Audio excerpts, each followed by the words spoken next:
Okay, it's May 22nd, 2021, here in Flat Rock on the island of Newfoundland, on the eastern edge of the island of Newfoundland, where, did I say Newfoundland or Newfoundland? Anyway, and I'm about 2 kilometers from the Labrador Current, which I've learned is one of the coldest currents in the North Atlantic Ocean.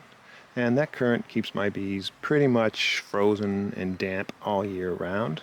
It's pretty much the worst place I could keep bees on the island of Newfoundland. It's definitely got to be the worst. Nevertheless, this colony, the bees living in this hive, are really off to the races for this time of year. Anyway, it's great. Like there are other beekeepers on the island in places like Corner Brook and Grand Falls where they're concerned about their bees swarming and they're splitting their hives and all that junk. And I'm just not doing anything like that. I'm not. My hives are nowhere close to being anywhere at that level. But because it's just freezing air. It's just cold. It's cold. It's cold and freezing, and it sucks. But nevertheless, these bees are just really fantastic. I did my first hive inspection yesterday. And I'm really, really pleased with this queen because last year I got more honey from this colony than any of my other colonies, and the bees are so gentle, extremely gentle. I did my hive inspection yesterday and squished a few bees, and they didn't even blink. They just like stay calm, carry on, and forget about it. And it was just, I've never been happier to have a colony of bees as I do with this colony right here. It's just fantastic. I love it. I gave them a foundationless frame a week ago, and I checked it out yesterday, and that frame is almost full of comb already. 2 of those 3 mediums are full of brood. One of them is full of drawn comb that was left over from the honey that they ate over the winter, and they still have a little bit of honey left, but lots of room for brood, lots of room for all kinds of good stuff. I mean, I couldn't ask for a better colony.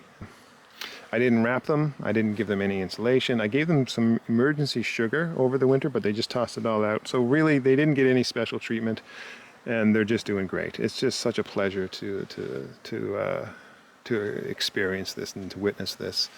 I got nothing to do with great beekeeping. I think as beekeepers, we like to give ourselves more credit than we deserve, but really, most of the credit goes to good weather. If you've got good weather, then you're going to have good beekeeping. Boom. Bottom line, you really doesn't require a lot of skill when you've got good weather. The other thing is, if you've got a well-mated queen, then boom, that's another ingredient of success that had really nothing to do with you or me. This queen, she's not even close to slowing down. I've got another queen from the same bee yard, mated at the same time, same age, the whole deal, living in exactly the same kind of colony. Did well last year, but she's down there, and she's a total dud right now. She's not laying well at all. She's completely dried up, right? So you don't know with these naturally mated queens if they're going to mate well or not.